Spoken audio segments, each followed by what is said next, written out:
It's the Wildcard Podcast. Let's get started. Welcome back to the On Web Studios in Phoenix, Arizona, alongside Jason Cousineau, Kurt Arnold, and Chancellor Block. Yeah, buddy. Mackie, this is episode 10 of the Wildcard Podcast. Double digits, on baby. Apple Music, Spotify, Amazon, and more. Today we are talking Eastern and Western Conference Finals across both the NHL and NBA, as well as the Coyotes arena vote that got struck down, new locations possibly, and maybe a couple other things, question mark? Anyone care to lead us off with the NBA?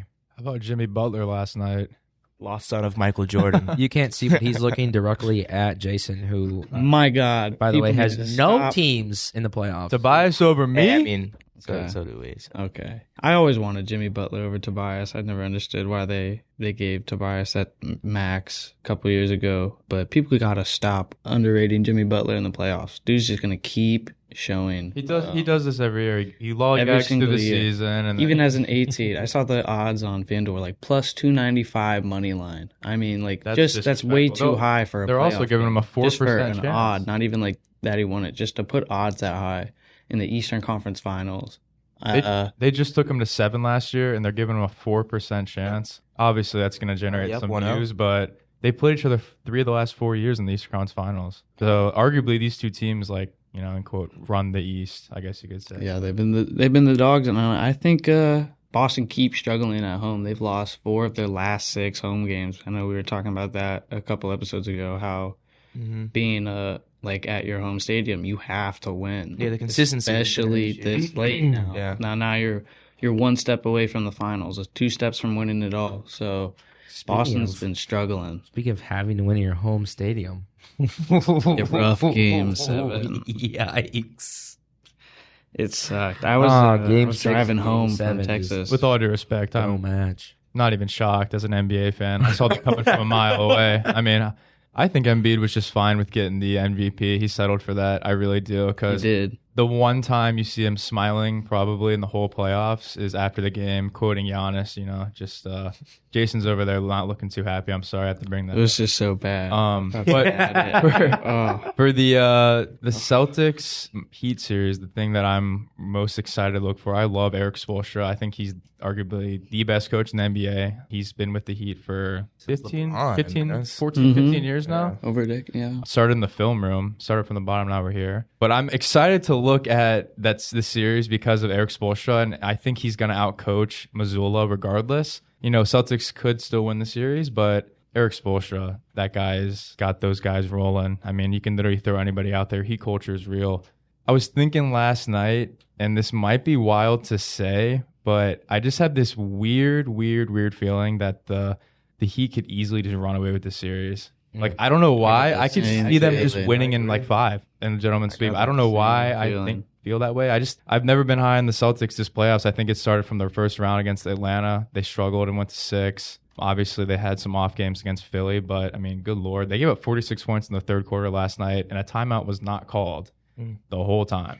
It's that unexperienced coaching from Missoula, too. And we saw it last year. Late in the playoffs, they started falling apart. And then when they hit the Warriors, they fell apart. Seems like it just ran out of gas. And too. I saw kind of that same feel where they were doing really good to start this year, and then they started dropping. They started losing a lot of games, and now, like you said, Atlanta took them to 6. Philly took them to 7. Should have been Philly, but whatever. But they took them to 7, and now they lose game 1 of the Eastern Conference Finals at home.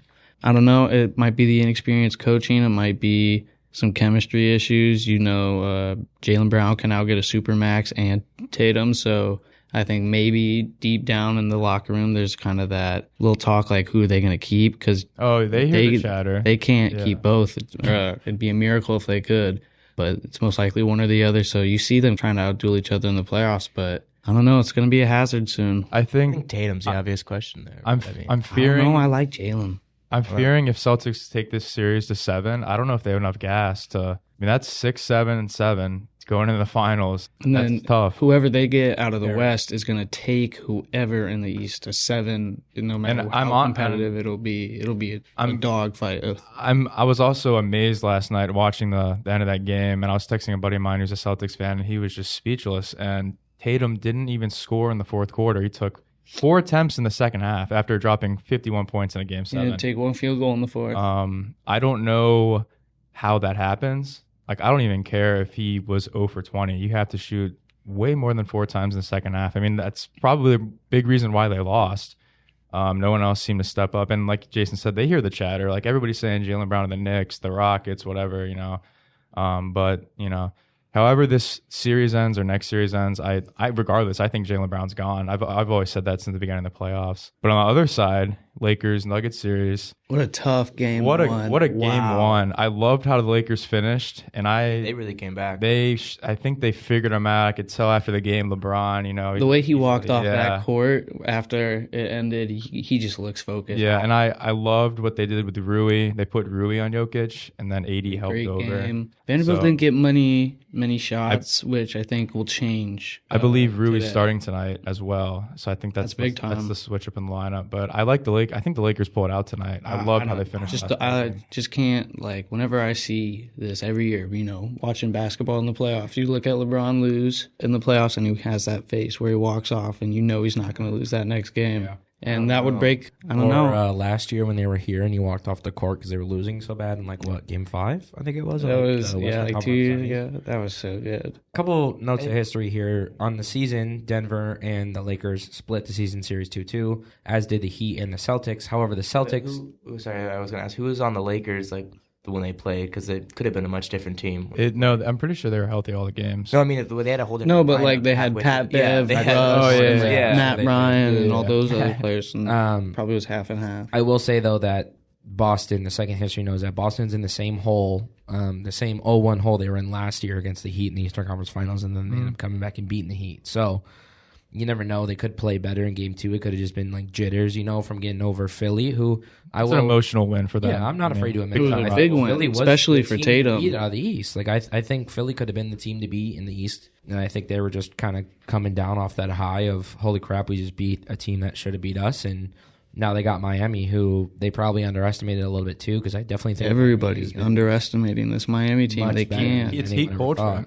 I mean, Kyle Lowry said it after the game on the TNT, and he was like, we don't care what you guys say. We don't, in quote, he said, I don't give a damn what you guys say.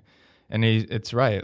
That group is so closely together, and they don't even have Tyler Hero, arguably the second best player. Yeah, they have that, but 2 years ago, or when they lost to the Lakers in 2020, they had this same exact team that's out right now is out there, just Tyler Hero. I'm getting vibes from that team. Kevin Love, that's it. They kept that same team. They kept that same group and still built that chemistry. And that's the difference between this 8 seed. This is an 8 seed nobody's seen. I think I said this in the last podcast. They're not your normal 8 seed. They could have been a top 4 seed, if they were healthy the whole season. Getting vibes from the bubble team, because that bubble team, no one missed in the bubble, but guys like Strus and Duncan Robinson. I don't think Strus was on that bubble team, but just guys hitting shots after shot after shot. They shot 60% last night at some point midway through the third. But yeah, it'll be fascinating to see how they keep it going, because if Boston goes down 0-2, I have a hard time seeing them come back, especially with the momentum going back to Miami. It's almost out. It's just almost out of question. Yeah, but it'll be fascinating to see though. If I may throw this out there, we talked last week about, and we played Game of the Week for the first time, and I don't really know if we're going to count it. Probably not. The Suns game. Forget about that. Yeah, we're going to pretend like it didn't happen. Suns and the Nuggets. It didn't happen. It shouldn't have happened. The Suns let them score 44 in the first quarter. I almost said first period. My bad muscle memory. The Suns let them score 44 in the first quarter. After taking off KD, they went down 12. They let up 12 points, and it was just horrific to watch. And they create never really another meme of campaign with the dagger. Yeah, big 3 to cut the lead to 42 or whatever it was last year. This game feels like years ago. It was only a week ago. That's insane. In the first half, Denver outscored the Suns, but in the second half, the Suns outscored Denver in both quarters. There we go. There's some positive momentum to However, that first half just did not do them well. Getting outscored by 12 in the second quarter, and then getting outscored by... Also, 17-0 run, no timeout called in that period. Yeah. Bye-bye, Monty. Don't got to worry about that anymore because Monty Williams is gone. I was... If we want to talk about that game a little, I I mean, it was 26-25 Suns midway through the first quarter, and Yeah, there was some hope. I was watching and I was like, oh, I like the energy. Like, if they can keep this up, campaign was rolling early. Landau gave good minutes early.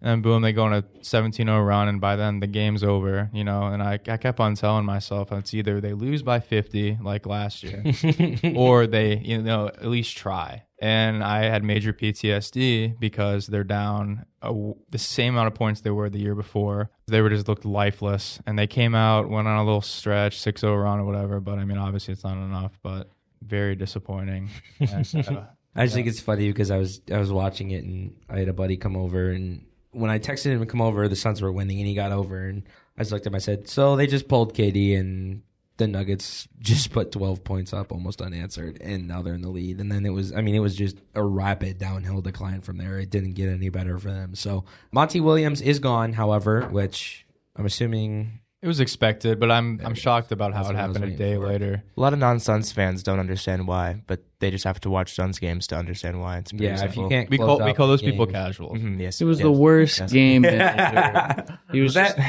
angled towards somebody? Yeah, maybe I potentially. feel a little bit of heat on that one. No, Monty being gone, I thought it was a little soon, honestly, but Yeah. it just shows again. No, you like, didn't. Don't lie. I thought it was Go after back finals. 2 episodes ago. He's I sitting thought there they would ripping wait on till after Monty. the playoffs ended. Yeah, I think Monty getting fired was, Well, it's funny because Justified. I said, what are we talking about in the next episode? Or I said, Monty coach replacements, and then the next day he was fired.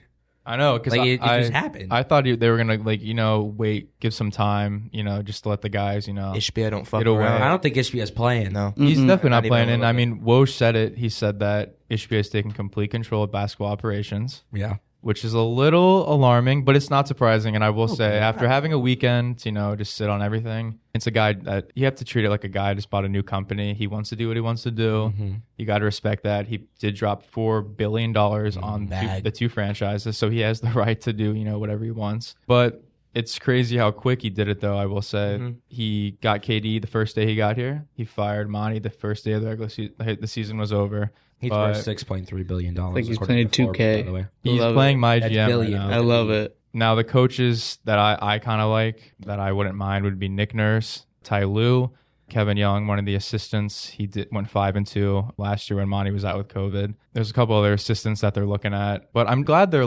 not just rushing to a guy Yeah, it we looks want like they're- Budenholzer. Oh, we Yeah. want Doc Rivers. Because it said they're not heavily pursuing Nurse. Or I don't want or Doc that. Rivers. yeah, Yeah, I don't he's want out of him. the- No, I can't do Keep him away. with him now back to Phoenix. You don't got Even you don't got just to had to worry. deal with Even him more in Philly for casuals are years. saying we want Nash when they literally don't understand why he left Brooklyn, which was because of Kevin Durant. So there's no way he's coming Gotta here. come here. The good news is KD and Booker are getting a lot of say in this, and that's the best part. yep. So they're going to get the guy they want. I assume Paul now too that he's staying. Yeah, so it looks like Chris Paul. I was gonna say after having a weekend to sit on everything, I think DeAndre Ayton stays now that Monty's gone. I think it starts from the top at Monty.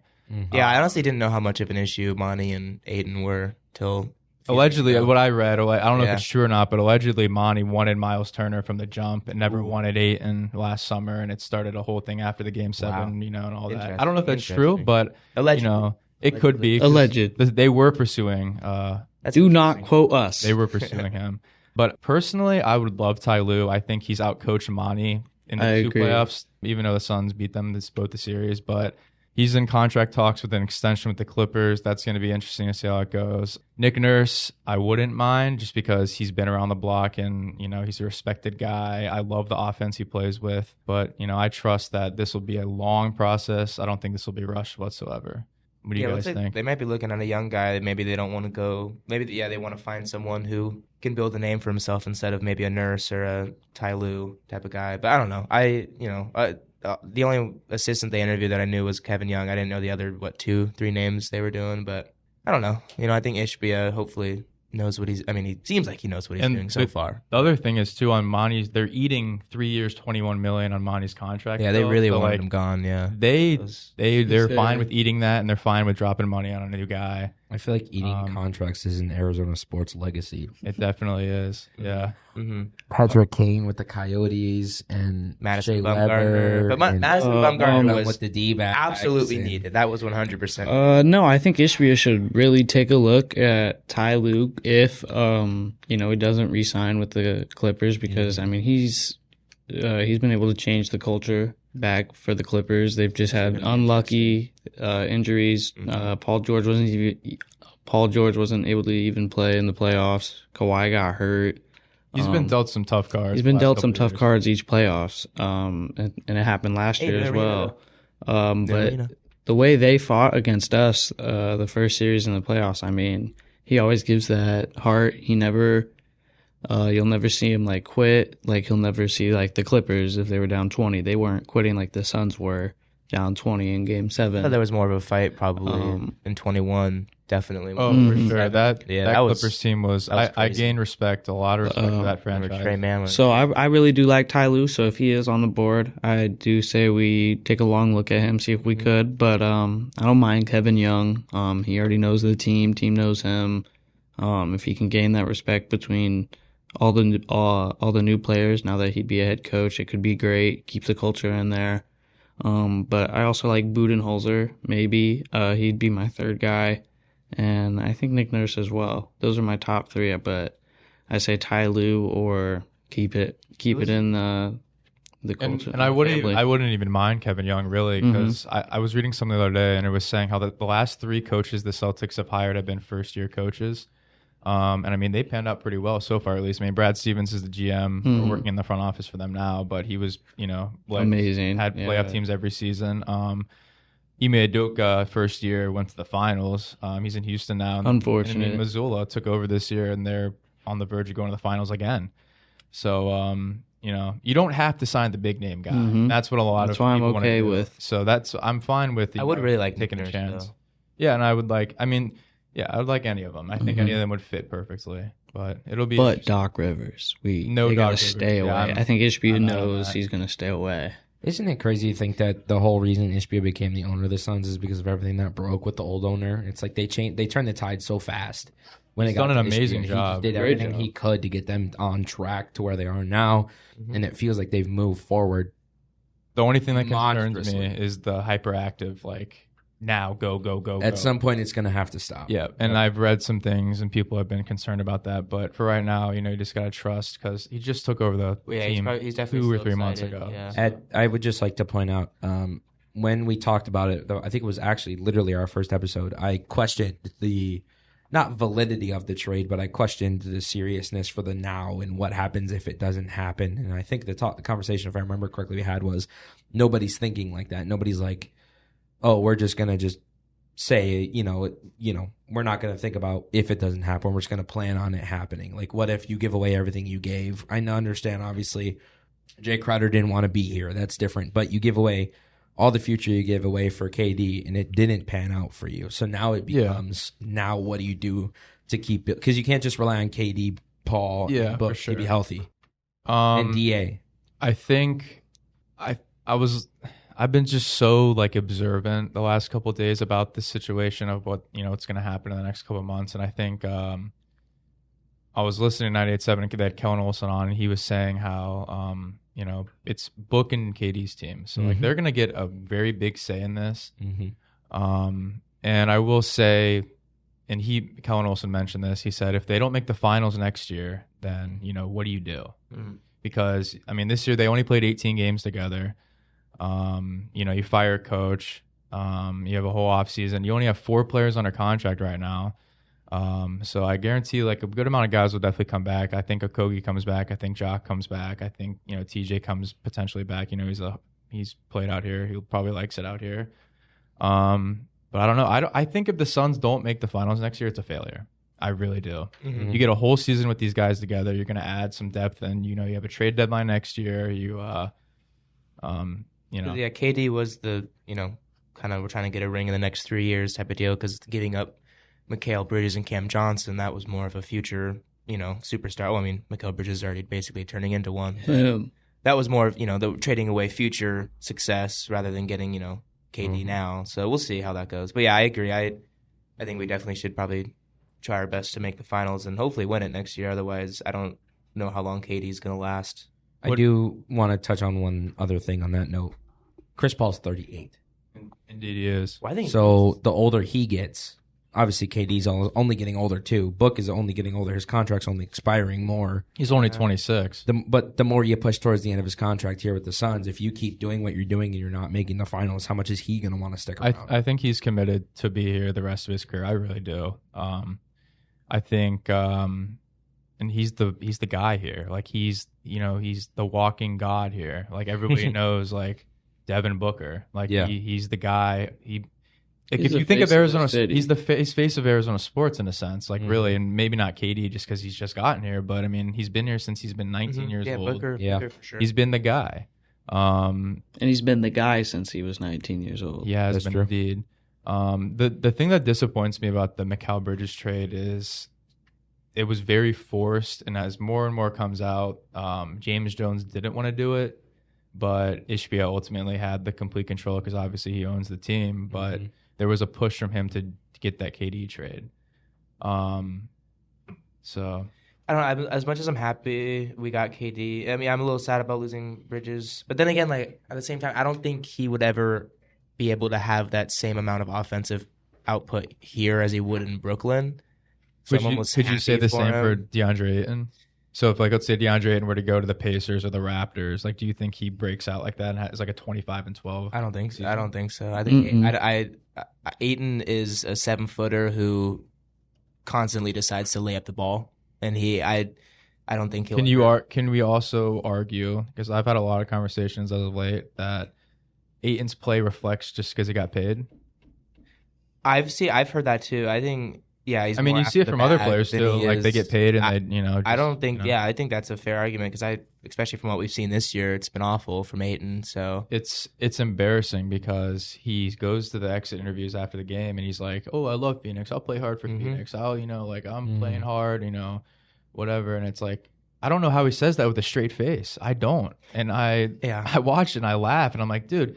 He's like, yeah, I let the, social media, my play reflects how they talk about me. And I'm like, I think we just given him too many chances because I forgot his name, but I think like 2-3 years ago, we hired this coach it was like our center's coach for Ayton that played back in the 80s, back when, you could punch a guy in the face and get away with it. So hopefully we were expecting him to teach Ayton some aggressiveness, and that has just not shown because, like I said, there's just been so many opportunities where he just needs to slam the fucking ball in the hoop and he just lays it up and he misses it half the time. Everything changed the minute he didn't get the contract offer from Sarver. Yeah. And the minute that happened, the whole Pacers bullshit, yeah. The minute the talk started, he just suddenly declined.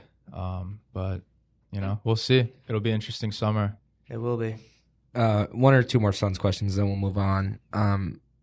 Who on the bench did you see push out in the series that you were happy to see push out? 100% Jock. Jock Landale.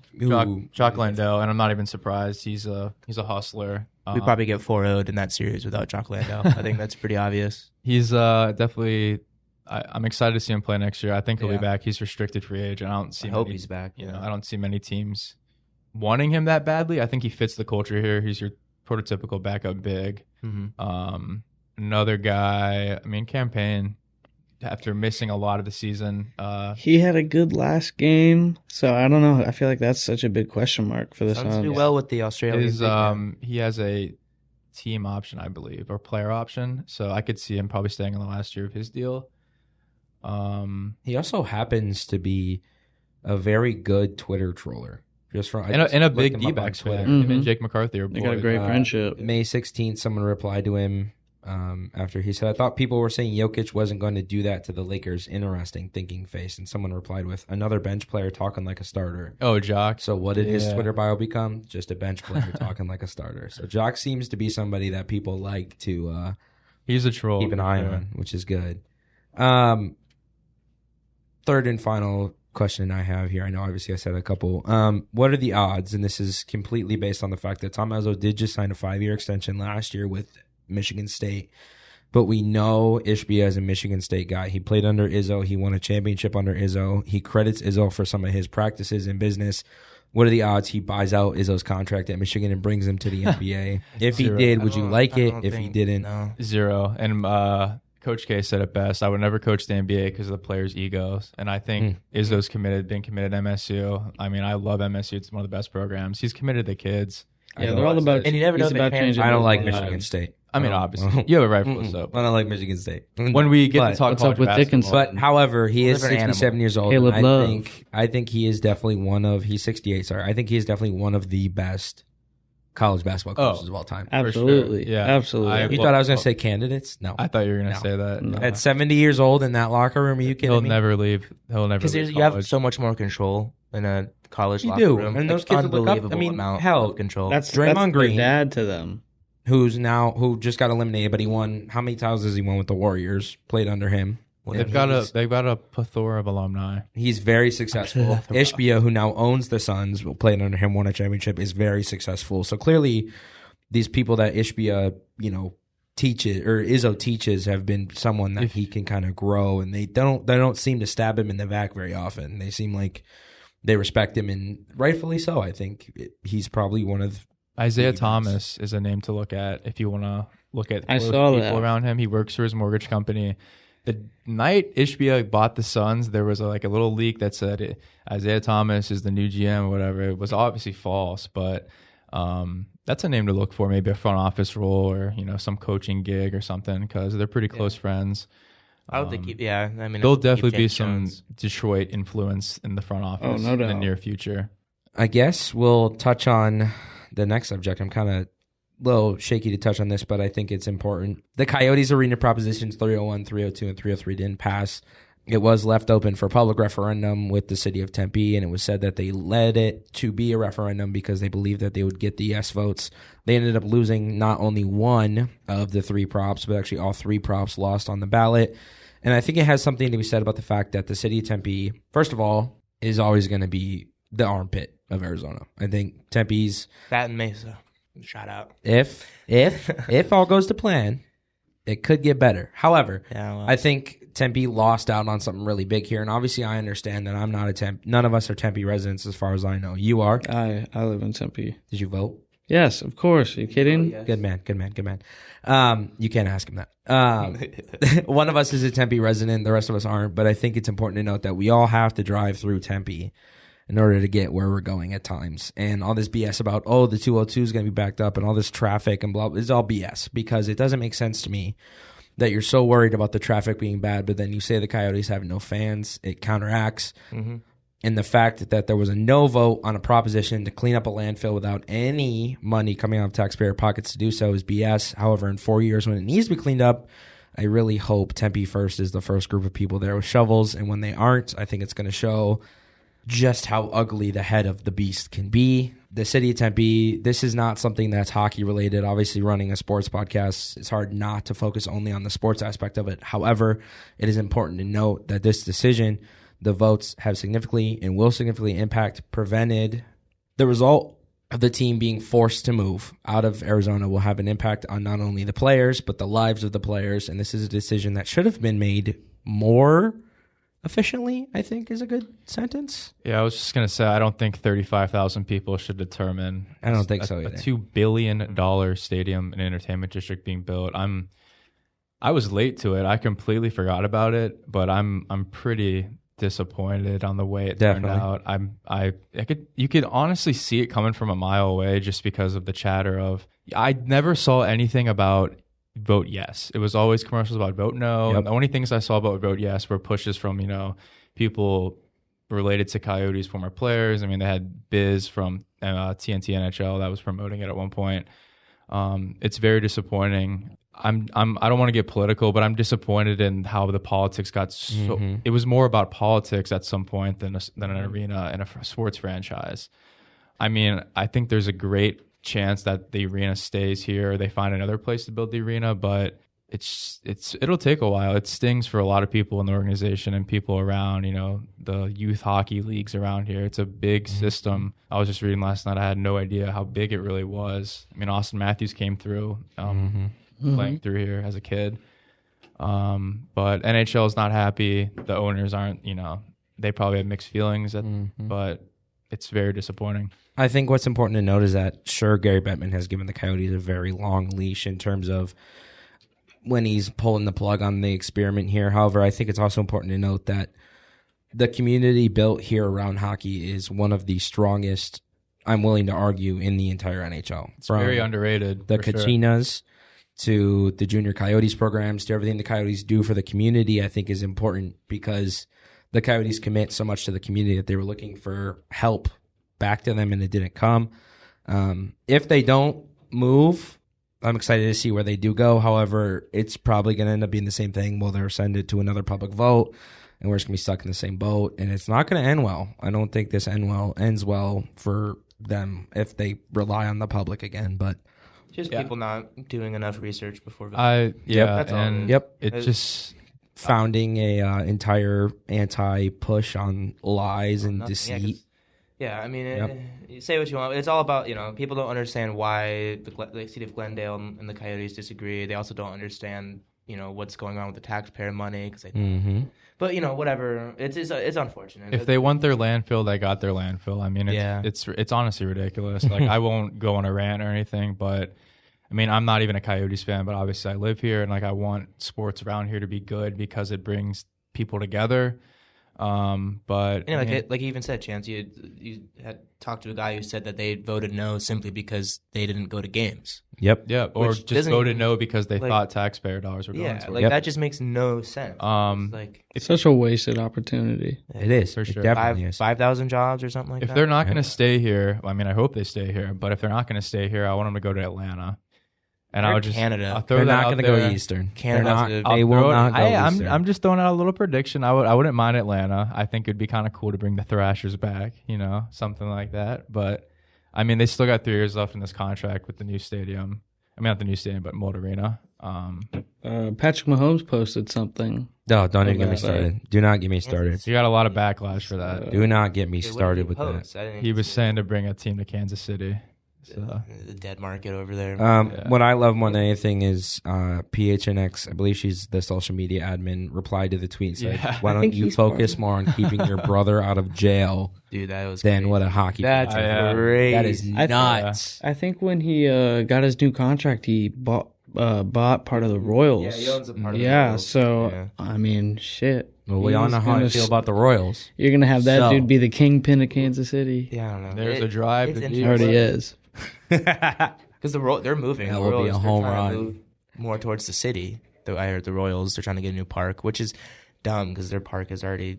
I mean, it's a very nice. Definitely park, one of the nicest, and I will give them that. Unfortunately, I have to give them that. That's just. I mean, top 15 nicest. Patrick Mahomes, just as a human, bad human. Don't like him. About that. Can't stand him. Oh, you're a Bears fan. That's what it is. I don't know about that. Look, that's a harsh. We're sorry you drafted me. I know. Yeah. I know. He's a really good football player. I don't want to talk football. We have like a couple weeks until we can start thinking about talking football, and I'm excited for that. But rookie camps. Right now, we need to start talking about the Eastern and Western Conference Finals in the NHL. Carolina and Florida in the East, and the NHL, and in the West, it is Dallas and Vegas. I think Vegas walks Dallas without any shadow of a doubt. Get out of here. I don't see that happening very much. You're full of shit. Where's my I Kraken? think Vegas. Where's my Kraken? They went to 7 with Dallas and lost game 7 in Dallas after scoring a game lead shortening goal with less than a minute left. The best way to go deep in the NHL playoffs is to be a first-year expansion team. I will say that. Yeah, apparently. Well, apparently we missed some note easy there, right? when you do hopefully, that, I guess. Hopefully you're relocating. Didn't the Vegas went to the finals, right? Didn't they on their first year or no? Yeah, they did. Yep. We beat them. Oh yeah. Yeah. Dante Smith-Pelly. Ovi's only cup, baby. How about it? No, but I think in the East it's been said by me for how long that it's been Carolina that's been my favorite. That was a week before your 21st birthday. Thank you very much. You did say Hurricanes. I know. I'm aware because I knew what I was talking about. And I said Stars. Run through so the Devils, right? You did say Stars. You did say Dallas. And all you've talked about is how much Dallas's goaltending has been helping them. And I think Game 7 shows it. A man. Game 7 shows he's become one of my favorite goalies in the league. Kid's a stud. No doubt. Absolutely. I just love watching him. He's a wall. Fun fact, he was pulled twice in the Seattle series, by the way, in case anyone. That's fine. After it's happening all over. I mean, look Game 6. Look at the Oilers. They pulled a goalie every game. It's all about that home atmosphere too in the NHL. I mean, those stadiums get so loud. Apparently, except for Toronto in the second round. Apparently, that was That's non-existent. Toronto has no help in the second round, which collapse on sucks. themselves, like fan wise. I don't know much about Pavelski's been playing, hockey, but gotta love Joe Pat. He's been playing pretty great. The Hurricanes in 5. In 5, I think they absolutely annihilate the Panthers. I'm surprised. The Panthers. I think the Hurricanes have been about business. I know the this whole Panthers are time. hot, but I think they absolutely annihilate. Panthers have gone to a lot of. Well, I mean, they beat it's two complete, the Leafs in 5. It's but two complete opposite style plays. I mean, one's a run and gun, and one's a slow it down and grit and grind kind of thing with the Panthers. When I'm watching them, but I think that the Hurricanes are The Hurricanes have been really locked in. I really think their eyes have been on Boston the whole time since the playoffs started, and Boston's been out. So that just shifts their eyes. They know they're the best team in the East. If I'm not wrong, I believe Carolina's only lost 1 game at home, and that was in the first round against the Isles. you're looking like the Nuggets out here. You're telling me. Carolina's definitely got one of the most hostile playoff environments, I will admit. They're very, very vicious hockey fans. Mm-hmm. Another What Carolina are they in? I know. North. I don't know hockey. Another non-traditional market, eh? We could talk non-traditional markets all day.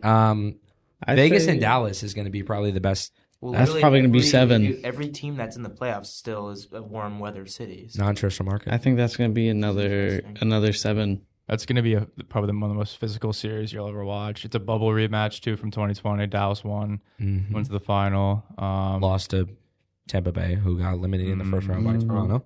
Well, they also, coming to a close. But I like, I don't know. Ike. I lean the Knights just because I think they have a little more offense to them. Mm-hmm.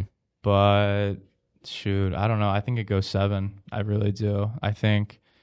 I don't know, these playoffs have been tough though. Like this last series, like the semifinal round, like it was not the greatest hockey. There was a lot of blowouts. There was. So I don't know. I think Dallas and the Knights go 7. The only issue I see with the Golden Knights series is that their goaltending is up in the air.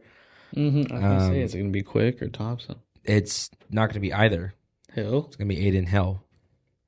It was Laurent Brossoit for the first couple of rounds. Then I believe he got injured or blown out.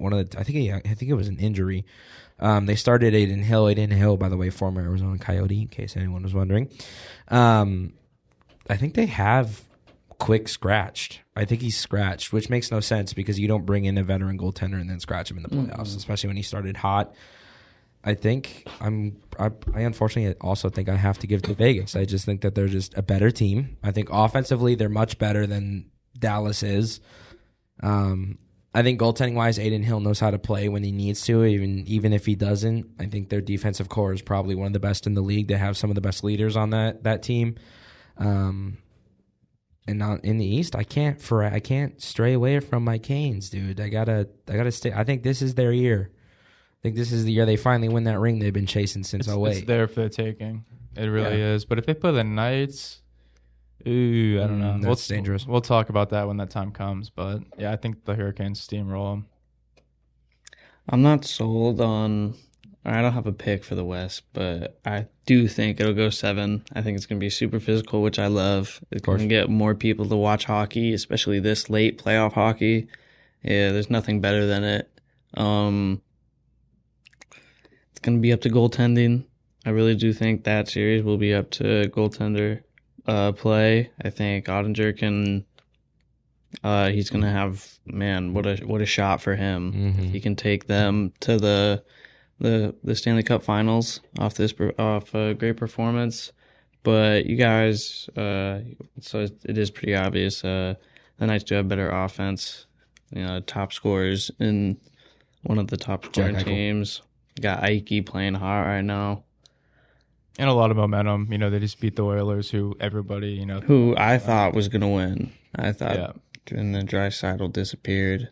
Goaltending in that series for the Oilers is also horrendous. Awful. I think that the coach potentially could get fired, but... if Jay Woodcroft doesn't get fired, I'd be surprised. I say it especially goes with to that much 7. talent on our Jack roster. Campbell should have been starting after he got put in game one, I think. Jack Campbell, by the way, used to be a Leaf. And he was good with the Leafs. He was very good with It's goaltending every year with them on the Always. last 3 playoff runs. It's goaltending. They got embarrassed in the West Conference Finals last year. I'd like to see Dallas come out of it. I really would. I think that's who I'm gonna stick with it. I'm gonna stick with my team. That's bold. I'm gonna be I think stick with through the that whole is way. bold. Dallas It and goes 7. It goes 7. Dallas Definitely. and Hurricanes, and then we'll see. God, Dallas and Come next Carolina would time. blow up the hockey world if that was the case at the Stanley Cup final. Sheesh. The Canes would win that. Yeah, but it would go. I mean, it would be just Canes and 6. if that's ridiculous, happening. just freaking crazy. That's my matchup. Oh man, it just seems so far fetched that it's just this is what we've come down to. I can't believe that. And frankly, you're right. I think it shows that this is going to be one of those series that proves which team is ready and is prepped to be Want here. some more. And Vegas rebuilt. They lost out against you guys in 2018 and the Caps. 2019 they kind of dilly-dallied a little bit. 2020 they did a little bit and the bubble came up and they were good in the bubble. Vegas has not played around in a while and they're not going to do it now. It's going to be fun to watch. It's gonna be a great series. The weather tomorrow in Vegas, by the way, for playoff hockey, 98 Friday and 96 on Sunday. So clearly this is something that makes total sense for there to be hockey in 100-degree weather. Yeah, we had playoff hockey out here recently. Do you count the bubble? No, I don't count it because that was in Canada. No, We you did it. used to take the Kings, man. Oh, 2012 felt like so long ago now. It was 11 years of my life that I will never see again. By the way, can I just say, okay, the monster rearing its ugly head, 2012, there was a Let's Go Coyotes banner at Sky Harbor. Now they're like, we're glad they didn't get the arena built. So which is it? Are you Coyotes fans? Are you not Coyotes fans? Fair weather fans, really. Yeah, when they were winning, they loved them. And it's even worse now. I mean, like, the state has grown like 10 times the size since 2012, so I can't even imagine. That's honestly a lot. Now I'm thinking about it, a lot of the influence is because a lot of out-of-staters, like, they don't, have any knowledge or, just don't care. So it does have some influence on the votes. They said they want to worry about traffic, but yeah, most of the traffic here is because of people from out of state. It is what it is, though. It's just a lot of stupidity flying around. I mean, I had traffic on the way here at it is what it is. 1:40. A lot of BS. So Yeah, There's traffic in the morning. I don't think the Coyotes are playing right now. No, I don't think they play don't. at 10 a.m. No, nighttime. Sun's down. You know. And I'm pretty sure the traffic in the downtown Phoenix, they have no problem with when both the Suns and Diamondbacks. Oh yeah, play. they scheduled plenty of D-backs games right at 6:40 when the Suns were playing at 7. But no, the Coyotes are an issue. So traffic in Tempe is going to be horrible. Yeah. Those are people. Most of the people didn't even live in Tempe, which I love. They get their stinky landfill though, so it's all good. Like, I live in Tempe or I work in Tempe. Yeah, I don't want to deal with the just traffic. the Are you at work at makes 7 sense. o'clock at night? You need a new job if that's the case, because you should not be. People it just baffles me. I can't even put words together. As soon as I saw it come across, I didn't know I was upset. But that's another tale for another day. Hopefully, by the next time we record, there's a little bit more on the table. We will at least be through the first 4 games of the Eastern Conference Finals in the NHL. I believe almost the entirety of the Eastern and Western Conference Finals in the NBA. Yes, they will both be through their first 4 as well. So we will be talking more Eastern Conference and Western Conference Finals in both leagues next week. However, that is all we have time for this week. Thank you very much for listening to the Wildcard Podcast. For Chancellor Blanc, Kurt Arnold, Jason Cousineau, Preston Grace, who's not here, my name is James Mackey. We thank you again for listening on Spotify, Apple, and Amazon. And we'll catch you in the next one. Until then, go Hurricanes. Yeah, Good go one, Bodie. Go D-back. You've been listening to the Wildcard Podcast. Download and subscribe today on Spotify, Apple Podcasts, and more.